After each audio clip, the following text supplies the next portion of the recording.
আলামিন ভাই, বলছিলাম কি চাচা কি দাফন হয়ে গিয়েছে নাকি? আসলে আমি চাচার কাছে একটা জমি রেখে 1 লক্ষ টাকা নিয়েছিলাম। চাচা 2 বছরে সেই টাকা 5 লক্ষ বানিয়েছে। এখন সেই জমিটা চাচার দখলে। আমি বলছি কি, আমি 1 লক্ষ টাকা তোমাকে দিয়ে দিচ্ছি, দয়া করে আমার জমিটা আমাকে ফিরিয়ে দাও। এই কামরুল, তুই এসব কি বলছিস? হ্যাঁ, বাবা দাফন করে চলে এসেছি, সরে যা। ওই জমি আমার বাবা টাকা দিয়ে কিনেছে, সরে যা, সর।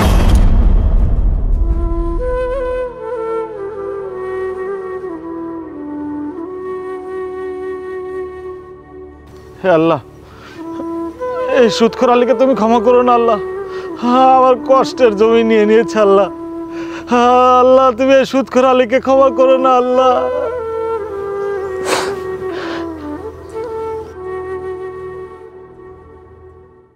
বাবারা, আগে যাস রে, কামরুলের টাকা পরিশোধ না করে যাস রে। আমার কবরে খুব কষ্ট হচ্ছে। তোদের জন্য আমি অনেক কিছু করেছি, মানুষকে ঠকিয়েছি, অন্যের জমি লিখে দিয়েছি। কামরুলের টাকা পরিশোধ না করে যাস রে, আমার কবরে খুব কষ্ট হচ্ছে।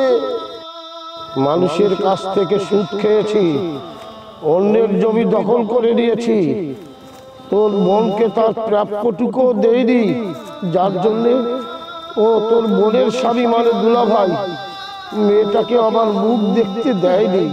একটা বার আমার কথা চিন্তা করে দেখ, আমি কবরে খুব কষ্টে আছি। দুনিয়ার শান্তি প্রকৃত শান্তি নয়। দুনিয়ায় মানুষ ঠকালে আখিরাতে কষ্ট পেতে হয়। কামরুলের টাকা পরিশোধ না করে যাস রে বাবা, আমার কবরে খুব কষ্ট হচ্ছে, আমার কবরে আগুন জ্বলছে বাবা, যাস রে তোরা, যাস রে, খুব কষ্ট হচ্ছে, যাস রে। কামরুলের কত বড় সাহস, ও এসেছে জমি ফিরিয়ে নেওয়ার জন্য। আরে বাবা নাকি ওর থেকে জমি লিখে নিয়েছে। ভাইয়া, কামরুল যদি আবার আমাদের কাছে আসে তাহলে কিন্তু ওর খবর খারাপ করে ছেড়ে দেবো। আরে দূর, ও আসবে নাকি? ও জমি দলিল তো আমার কাছে, তাছাড়া জমি তোর আর আমার নামে। ভাইয়া, আমি একটা জিনিস কিছুতেই বুঝতে পারছি না, বাবা মারা গেল কিন্তু রুনা একটিবারের জন্য বাবাকে দেখতে আসলো না। আর রুনা কি করে আসবে? রুনার স্বামী হচ্ছে একটা লোভী, ও রুনাকে আসতে দেয়নি। ওরা মনে করেছিল রুনা আসলে বাবার লাশে মনে দাফন হবে না। শুনেছিস কখনো যে কারোর জন্য কোনো কিছু বেঁধে আছে? যত সব ঝামেলা আমাদের ঘাড়ের উপর। এই দ্রুত হট, মসজিদে খাটিয়া জমা দিতে হবে।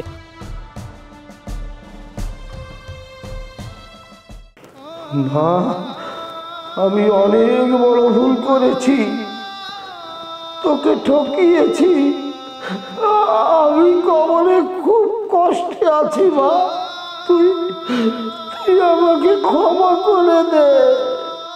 আমি সুদ খেয়েছি, অন্যের জমি ঠকিয়ে নিয়েছি, আমি কবরে ভালো নেই, তুই অন্তত আমার জন্য কিছু কর মা।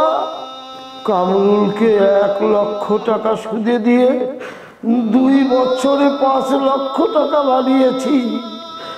সেই জমি জোর করে লিখে নিয়েছি, তোর ভাইদের নামে দিয়েছি।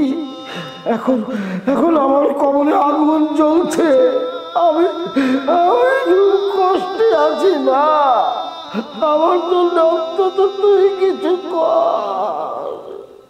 তোর ভাইদের বলে কামরুলের জমিটা ফিরিয়ে দে, নইলে আমার খুব কষ্ট হচ্ছে, কবরে আগুন জ্বলছে।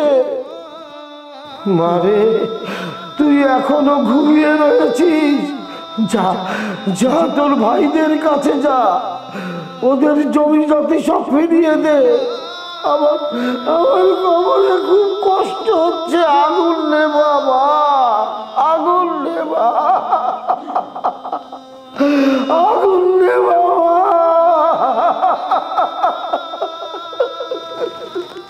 বাবা, এটা আমি কি স্বপ্ন দেখলাম? আমার বাবা কবরে কষ্টে আছে? না না, আমার এখন এই বিষয়টা ভাইয়াদের জানাতে হবে, কিছু একটা করতে হবে।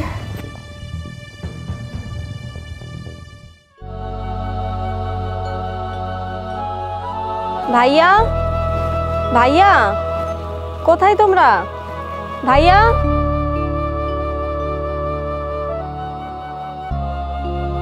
এই কি ব্যাপার, কি চাই এখানে? বড় ভাইয়া, ছোট ভাইয়া, আজকে আমি বাবাকে স্বপ্ন দেখেছি। বাবা কামরুল ভাইয়ের কাছ থেকে যে জমিটা নিয়েছিল সেই জমির জন্য বাবার কবরে অনেক কষ্ট হচ্ছে।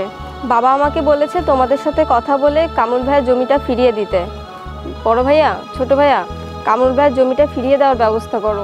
এই রোনা, বাবা কি শুধু তোর স্বপ্নে আসে নাকি? কই, আমাদের দুই ভাইয়ের স্বপ্নে তো কখনো আসে না। বুঝতে পেরেছি, তোর স্বামী আমাদের বাড়িতে তোকে নাটক করার জন্য পাঠিয়েছে। এই রাকিব, চল ওকে বাড়ি থেকে বের করে দেবো। বেরিয়ে যা, বেরিয়ে যা বাড়ি থেকে।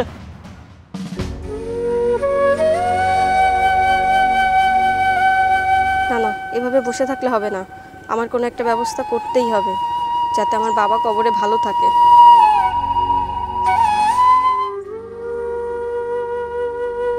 কামরুল ভাই বাড়িতে আছেন?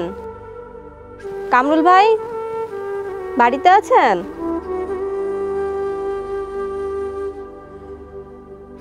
কি রে বোন, তুমি? তোমাকে তো ঠিক চিনলাম না।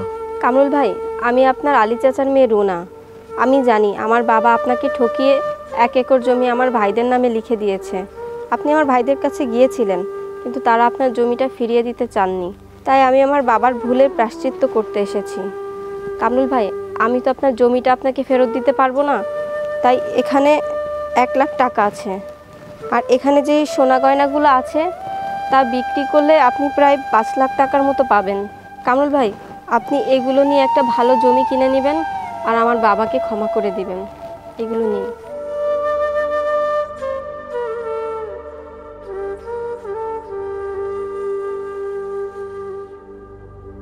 হ্যাঁ বোন, আমি আলী চাচাকে ক্ষমা করে দিয়েছি, তবে তোমার ভাই দুটো খুবই খারাপ।